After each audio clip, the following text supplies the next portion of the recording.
মধ্যপ্রাচ্যে আবারও উত্তেজনা বৃদ্ধি পেয়েছে।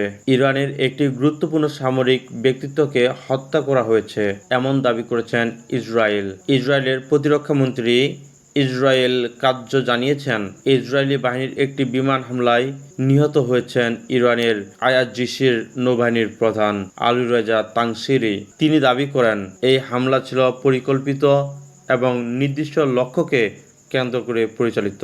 আলী রেজা তাংসিরি ছিলেন আইআরজিসির নৌবাহিনীর অন্যতম গুরুত্বপূর্ণ কমান্ডার। পারস্য উপসাগর ও আশপাশের জলসীমায় তার নেতৃত্ব ছিল অত্যন্ত প্রভাবশালী। তবে এ ঘটনার বিষয়ে এখনও আনুষ্ঠানিকভাবে কোনো প্রতিক্রিয়া জানায়নি ইরান।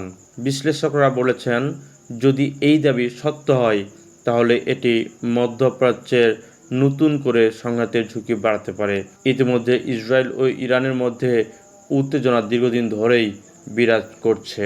এই ঘটনার পর পরিস্থিতি কোন দিকে যায় তা এখনও স্পষ্ট নয়।